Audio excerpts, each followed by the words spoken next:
Hello, and welcome to the Don't Tell This podcast, a sports betting podcast that was saved by an all-day parlay that we didn't mention on this podcast.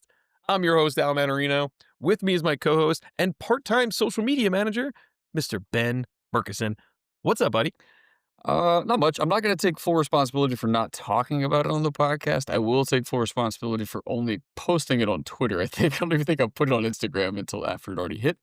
But, whatever. Fantastic. Whatever. I'm just trying to give a little, we're sprinkling out some crumbs to our Twitter followers, all Love 35 to of them. the social feeds. Yeah, love to the social feeds, of course. Week 7 in the books. A rough week for us, but we did end up hitting our all-day parlay, which we forgot to mention on this podcast. We're not professional podcasters. We're not professional sports bettors. We forget from time to time, and last week was loaded. We had a full slate of games on Sunday and 2 Monday night games, and then we also did this all-day parlay. But if you were following us on Twitter and or Instagram, you would be able to find at least the winning ticket for the all-day parlay. There's the trick. You should follow us on all Exactly. socials and listen to the podcast, and you should get everything covered within all 3 of those mediums. Exactly. But we'll try to do better. We're going to craft only the Thursday night game, so we don't have to worry about the all-day, but later this week, we will have a full Sunday slate of parlays plus the all-day parlay, which hit for us this week, and we'll get into that in a second. Before we get into our picks, Ben and I are miserable as both sports bettors and as sports fans. Your Commanders not only lost, but you also got a pretty bad injury to Jaden Daniels. And then, of course, the Giants lost in spectacular fashion for the 3rd time this year or the 2nd time this year. I'm losing track, but it was horrible. We were up 19 zip going into the 4th, and then we lost 33-32 somehow. It was terrible, and we got rid of our kicker, luckily. But yeah, it was pretty bad. Anything to say, Ben, about your Commanders? Yeah, man, I'm not sure which one's worse. Obviously, I think you don't want the Giants to blow a 19-0 lead, and there's some positivity going with that season. But if I'm correct, I think you view it more as building towards next year. Whereas from my side of things, went in this year with a lot of positivity, thinking that we would build on the success from last season and be making a playoff push. Right now, we're staring down like potentially losing our next 3 games. We're not healthy. We keep getting injuries left and right. Obviously, Jane Daniels is already ruled out for Monday Night Football, which isn't great. Losing to the Cowboys sucks, especially in the way that we did. So yeah, there's not a lot of good things going on. Like, Marcus Mariota could come out there, play the game of his life. We upset the Chiefs on Monday Night Football, but I just don't see it right now. So yeah, we need a healthy roster. We can't be not having Terry McLaurin and Deebo Samuel and Jay Daniels. Like, we've got to get some consistency in that offense. So it's rough right now. It's sad. Yeah, I apologize for that, but I will say it is pretty rough to be a Giants fan. There is hope for the future. Obviously, we have Dart, and Scadaboo and Carter, but get Malik Neighbors back next year. We need to get we have to get Malik Neighbors back. We have no wide receiver core. It is really bad, as I keep saying on this podcast. We now both are just playing wide receiver. We're both in the same boot. A bunch of wide receivers. Literally all we have. Exactly. I'm hoping to God that we get someone by the trade deadline to attempt to push, just because of how weak the NFC East is, outside of the Eagles, who just keep winning games, even though they're kind of subpar. This is a year overall. Either of our teams could potentially be number 1 in the East right now if we just handled business, but we haven't. If we handle business, we just got Ray Ray though. Be excited about that. You got Ray Ray. No, we didn't pick him up. I think I think we're looking into him, right? Or did we pick him up? Well, I thought you already got him. You sent it to me like you were excited, so I took that as a you signed him thing. But maybe you're just looking at him. Oh, let me check. Now Ray Ray's available out there, and we're expected. Tyler Lockett's available out there. I feel like both of our teams need to pick up some reliable wide receivers. Lockett sounds like someone who would be awesome on the Commanders. I would love him on the Giants, but I'm hoping for a bigger fish. I'm really hoping for Waddle or Olave. That would be probably fun. most likely Myers. Some of those bottom tier teams definitely need to be selling off some pieces that are not gonna be around long term for them. So yeah, Waddle will be a really exciting player to bring over. Absolutely. Let's get into Let's do it. Our recap. Let's try to fly through this so we can get into the fun stuff. Our Thursday night pick for week 8, but let's go through our week 7 recap. We're going to start with 1 p.m. You were 4.5 out of 1.5. I'll let you explain that in a second. 4.5 and 1.5. 4, 4.5, and 1.5, and I was 2 and 2. We actually hit 3 out of 4 legs on our actual parlay, which would be great to celebrate if, we did like a round robin or something. We didn't. Really, the thing that screwed us was McMillan not hitting his yards because Bryce Young getting hurt, Dalton coming in, forgetting they have a wide receiver one, and then just throwing the ball to Xavier Legette 100 times. Yeah. So that was pretty rough. Anything to add on in the 1 p.m. slate? I know we can go through the picks themselves. I mean, yeah, just in general, booty. Got to keep rocking with him everywhere. He's We awesome. have to. He's crushing. He is great. Yeah, Jordan Addison, another hit. That was your guy, and Xavier Worthy, we both loved for his over rushing. Again, okay, we'll talk about later. I made a mistake trying to throw somebody else in that. Let's just take a wide receiver to get their 1 carry and go over rushing line. Xavier Worthy, consistently hitting it.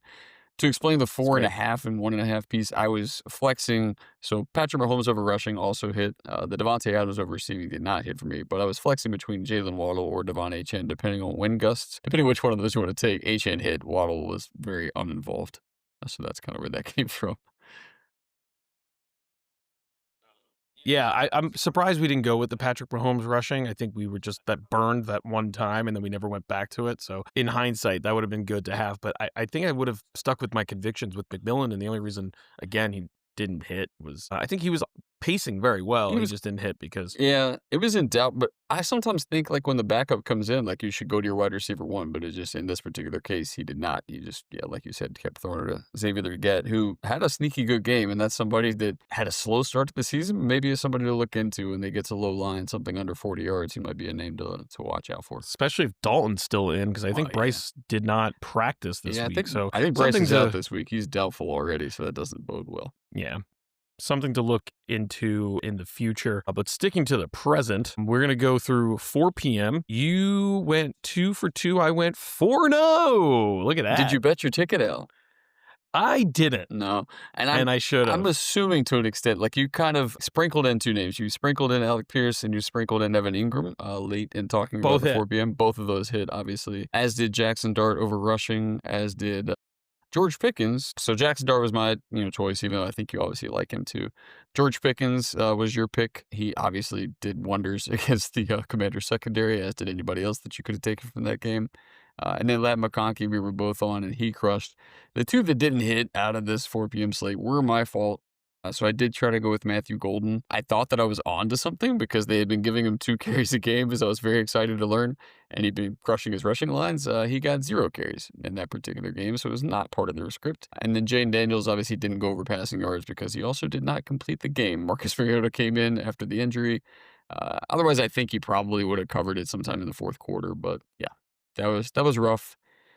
That was rough. But yeah, and this is yet again a cautionary tale. Al, if you like 4 things, you should probably bet those 4 things. I really need to start doing it. And We were going to hold each maybe other I'll learn- accountable for it, but we're not doing a good job. maybe I'll learn from this podcast. We'll see. All right, going into Sunday night. So as a reminder for anyone who listened, we talked through a little bit of Sunday, but we skipped over Sunday and Monday. So we're going to kind of breeze through these since we didn't actually have any official picks. The official picks were on our Instagram and Twitter. Once again, at Don't Tail This. Did post those, yeah. Ben, you went 1 for 3. I really just threw a couple names out there. We were still waiting on lines for a bunch of the winners, which I feel like is a weekly occurrence now for us. We're always kind of waiting for what the 49ers are going to do. The only one that hit for us on Sunday night was the 7th leading receiver in the league, which is running back Christian McCaffrey. He crushed as always, and he will be the autoplay of autoplays, which, and then we had Drake London over receiving. We had Bijan over rushing and receiving, which didn't hit? Yeah, Sorry about that. Yeah, you know what did hit? Yes, his receiving line hit. That's which correct. is something I did have. That's correct. Which is not written here. And then Kendrick Bourne, my guy, didn't get the touches. Now, we thought about Kittle. We're like, "Oh, did Kittle get a target?" No, I think he said he had, like, 2 I'm not. targets. It was Maybe he bad. did. He definitely didn't have any stats, and he apologized Nothing. to all of his bettors and fantasy owners, thinking that he was going to be a part of the game plan, which I thought was hilarious. He was like, "Blame Kyle Shanahan. It wasn't my fault." That's funny. But yeah, to be fair, I will say Sunday, because we didn't have any official picks, I don't want to take the 1 and 3 that I technically got for the 4 that I threw out there against my overall psyche. We're just gonna say CMC. We knew it was a lock, and that's the guy that hit. But yeah, Drake London fell off. Like, the Atlanta offense just fell off terribly in this game. We expected it to be kind of a high scoring affair, and Atlanta just got shut down. So despite the injuries, 49ers defense was much better at stopping them. I mean, Bijan wasn't necessarily stopped. I think total yards was, he still finished somewhere like close to 100. So he still had a good game, but yeah, not quite the explosive performance that we've been seeing him have. Yeah, Sunday Night Football was rough. The positive piece of that, as Yeah. we can talk through, was the all day, which I'm gonna give Mhm. you the majority of the credit for here. We obviously pick Talk off. about how stupid my reasoning was here. Make sure when you give me credit, Okay. tell me how stupid I am at the same time. Fair. I will say collectively, we obviously decide like who we want in each slate, like the 1 p.m. and the 4 p.m. We talk through it, and the Sunday Night Football usually. So the names that are options for us are decided jointly. But then I kind of just asked you via text, like, who do you want for the all day? And you hit me with Jordan Addison and Lad McConkey straight off the top, because you wanted to go with the double D thing, which is great, I think. It makes sense. They both have double D's within their name, Addison, Yep. Lad. It was very wise reasoning. I, of course, just followed up by saying, well, obviously, we're going to throw Christian McCaffrey in the end of that because he's automatic. So he's a cheat code. So yeah, majority it was you deciding, and then it was just a default. But it worked out for us, and it was roughly a $200 profit. The idea behind the all day parlay is just to try to cover the losses if nothing else works. So mission accomplished. So moving on from our only win this week to a couple of losses, we go into Monday Night Football, which turned out to be a total disaster. You were 100% right about Amon-Ra St. Brown. He is the only thing that technically didn't hit for us in our parlay. Again, Monday Night Football. Both of these games were on our social channels. We ended up going with Igbuka over receiving, Gibbs over receiving, Amon-Ra St. Brown over receptions, and Mike Evans to score a touchdown. If you watched that game, you saw that Mike Evans is out for the season. Was it dislocated shoulder and a Collarbone, I concussion? think collarbone and concussion. Collarbone, yeah, Either way, and like, concussion. done for the Not year, great. most likely. It sucks for him. Thus ends the 1,000-yard receiving years, a streak that he had going. I saw a tweet, someone saying like he could come back like with the last like 4 games of the season. They're like, it's Had gonna be like special 200 watching him yards, get 800 yards 200 in yards four per game. games. Yeah, yeah, that'd be nuts. But yeah, Gibbs crushed it in the first pass to him, and then Igbuka was a slow build. Baker was kind of off. He was thrown over everyone's head. The whole game was definitely an off game for Baker. They ended up losing that game. Sucks that Evans out, but a silver lining in terms of like betting on the Buccaneers is obviously like Igbuka's line's gonna just only go up, which we've seen steadily since the beginning of the season. But Tez Johnson, both of the Johnsons on that team, Tez and I forgot the other one's Kayshawn, both are like deep ball receiver guys that we should look out for, especially if their lines are like middle of the pack. Like I would definitely like Tez Johnson if he's like 26.5 or something. I'd be like, that's Yeah. might be something to pick up on. Also, Kate Otten, like, is continuing to hit. Oh yeah, He was a guy I that I picked him up in liked. fantasy. Yeah, he was a guy that I liked for Monday Night Football. And Sterling Shepard continues to be, consistent. I liked his receptions. I think he had like 7 catches. I don't even think he had 30 yards, but he had a ton of catches. They just throw them short, kind of when things break down. One person, I don't know if we want to officially do it. I'm willing to, but Jameson Williams should probably be on the never again list. We didn't actually bet him, so maybe we don't have to. We're just not going to bet him, but I Yeah, mean, he's just not involved in that offense, like, and any level of consistency. Worse than last year. Like last year, at least he was good for like at least 1 or 2 like deep bombs. They're not utilizing him right now. So I don't I'm know what's I'm going never on throwing there. him out there again because there's just no level. Like, I'm mostly burnt because of fantasy purposes, because I drafted him in almost every league, thinking that he would have a lot of upside and kind of become more a part of that offense, but he's become less a part. So that's tough. Yeah. Don't know what's going on there at all. He was so great last year for us. It's a shame because we know he's very talented. So hopefully they get that situated because I don't think they're going to be able to go far in the playoffs without him. I mean, Yeah, I mean, Gibbs is kind of superhuman though, so they are doing pretty well in that true. instance. We're honestly, I mean, we're still early in the season that we're looking at like week 8 coming up. So there's still the ability for things to completely kind of turn around. And this is where a lot of teams like the Chiefs, for example, or the Eagles tend to all of a sudden, ratchet things up again and start to pull away. But yeah, we'll see what they do. I do love like one thing for you to take note of is the coach was talking about how they wanted to have more of a 50-50 split between Montgomery and Gibbs than they do. And I'm like, "You sure about that?" Because You sure about that? Gibbs is incredible. It's You tough sure to about that? ever. I feel like even though Montgomery's good, like anytime you're not handing it off to Gibbs, you feel like you're doing yourself a disservice. So Gibbs continue to ride with. I still personally love his rushing line, which he also hit more than his receiving line, but you were right this time. Yeah. Moving on to Monday Night Football part 2, we Dude, had the Seahawks and the Texans. This game was so bad. how It was bad one of was the it? worst games I had. It's so bad that at the end of the third quarter, I thought it was the end of the game. The way that CJ Stroud was throwing these Hail Mary passes for no reason. I honestly thought, I messaged you, I said, this team is ass. They deserve to lose. I was saying all of these things, thinking it was the end of the game. Stroud played the There was a game like they whole were other quarter down. after that. It He was played like they were down 3 horrible. scores in the third quarter. It was absurd. It was really Between bad. that and It him was running truly, backwards, truly bad. he's running backwards a lot and taking sacks in the end zone, which is insane. Yeah, I don't. That was ugly. Ugly for us. Obviously, we didn't hit on our parlay, but JSN is. I'm putting him in that Christian McCaffrey category where we can just continue to bet him constantly. His over He's receiving Puka. yards. He's basically Puka. Yeah, I mean, we could. At this point, we should probably just bet CMC over receiving, JSN over receiving, and if Puka is active, like over receptions, and we just hit like a 3-leg every single week. That's right.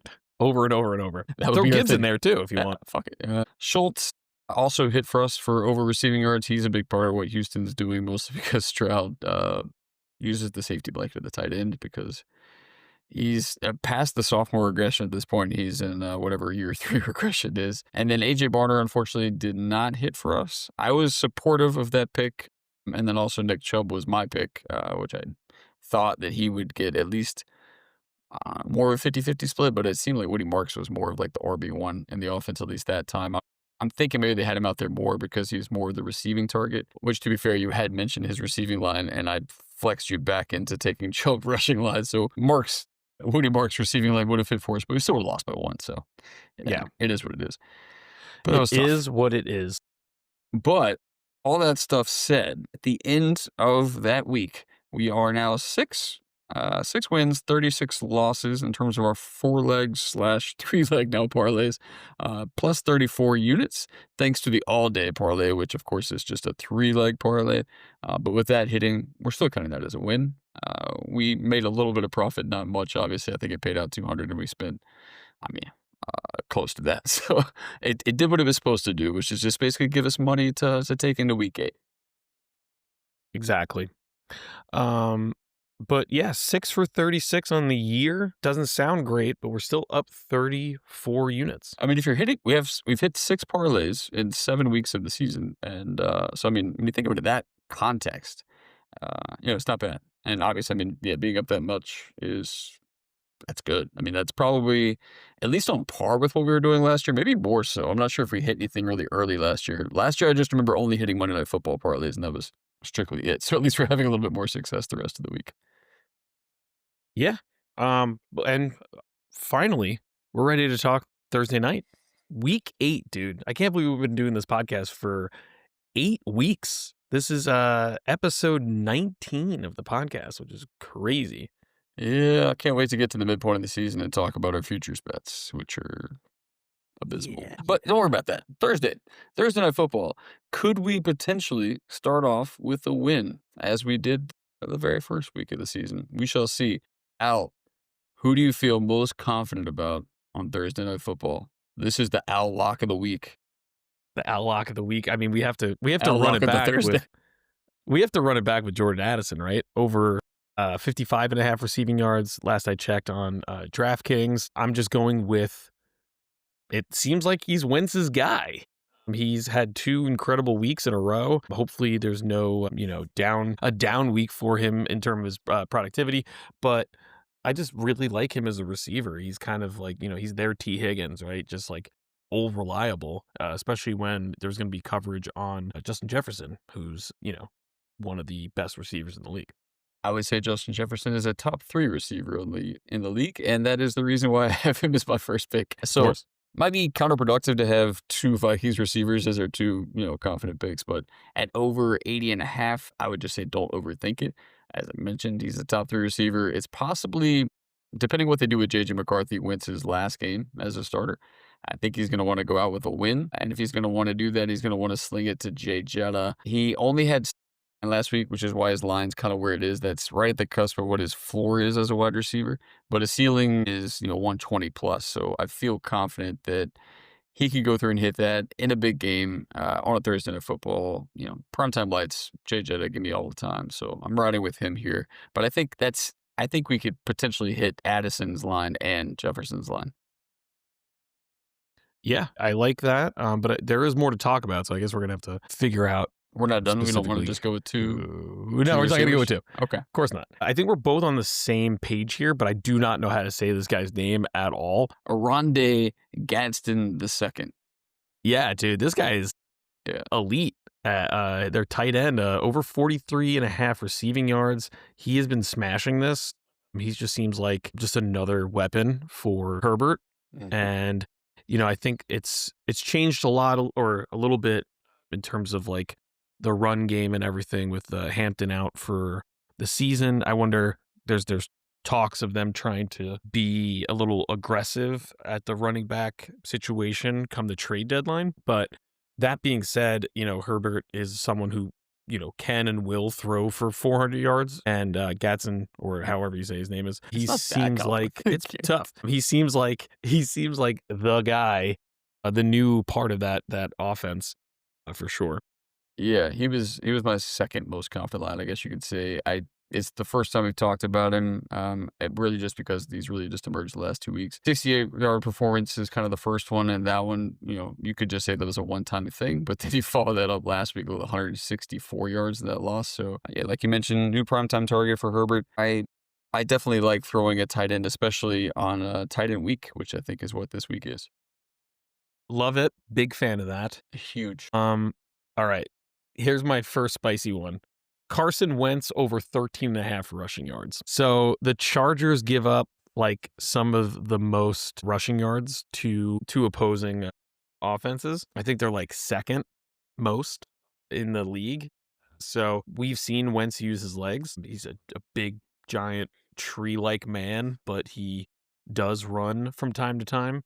I thought that would be fun. I think honestly, either quarterback over rushing during this game would be interesting because I know you have a point with one of your picks about how bad the Chargers are against the run. I You know what's funny is if I was gonna do a Carson Wentz, like, rushing type line, I would take his anytime touchdown almost because there's this weird thing where he likes to run for touchdowns despite him not running that much, but I toyed with that idea also, just because he has done it a little bit. I don't know if I was confident enough. It wasn't gonna be one of my picks, but I see where you're coming from at least.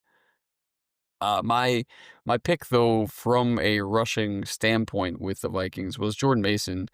There's been some talk about Aaron Jones being activated, which I think is what delayed like some of the lines coming out for Jordan Mason, but I was able to find him at 55 and a half rushing on bet 365. It might be everywhere by now, but it's kind of close to his average, but the Chargers defense is a bottom 10 defense against the run. So that's kind of my mindset with Jordan Mason here. If for some reason Aaron Jones does get activated, that would kind of throw a little bit of a wrench in it. It's actually funny when you mention the Chargers potentially trying to go all in on getting a trade for a running back. Like Aaron Jones would make a little bit of sense to bring over like a 1 year veteran deal, but just put him on the different plane or whatever at this game. Yeah, I like Mason rushing. I actually had him for an anytime touchdown Okay. because it was plus money and for all the reasons you said. I'd rather go with his rushing line if you were confident that the Chargers will give up those yards. I'm not really worried about Jones. I think they'll ease him in. So we'll see He would seem like more of a about that. receiving target at this point anyway. Mason was kind of already leading that backfield even before Aaron Jones got hurt. So, yeah, I think you're right. For me, I've always been kind of a Keenan Allen receptions guy, which I'd still be fine taking his receptions line. He did have 11 receptions last week, which is absurd. But those 11 receptions went for 119 yards. So I'm fine with either, but in the spirit of Al wanting to hit lines faster, the yards could happen a little bit quicker in the game. So I'd be fine with taking Keenan Allen over receiving. There's a lot of weapons. Obviously, we already talked about the emergence of Gadsden, and then there's QJ that's healthy. And then we didn't even talk about Lab McConkey, who did hit for us last week. But yeah, Keenan Allen is just a consistent target. So I love him, especially getting him at 50.5. Okay, so for Thursday night parlay, we will have on Bet365, because they're the only ones with the Jordan Mason line right now, over 55.5 rushing yards. Arondé Gatson II over 43.5 receiving yards. Keenan Allen over 48.5 receiving yards. And Jordan Addison over 53.5 receiving yards. And even plus 1,000, $20 to net 220. And that is the Don't Tell This Thursday night parlay that is 100% going to hit. Absolutely. Yes. Also with Bet365, they are doing a 50% boost usually. So you can probably get a little boost on that as well. Yeah, we'll probably hold We're off not for that. sponsored by them, but we are accepting sponsorship. So Bet365, any other sports book or sports betting related thing, hit us up. Also, it could be just anything. We'll shill out for anyone, basically. Shady bookies that want to sponsor. Oh, I was going to say, like, if you want to send us some free coffee or something. Like, I love coffee. I drink coffee every day. Same. Yeah. I'm drinking it right now. It's I'm recording it. Al, what are you doing with your life? I was on a bus for 2 hours. I was about to fall asleep. Fair enough.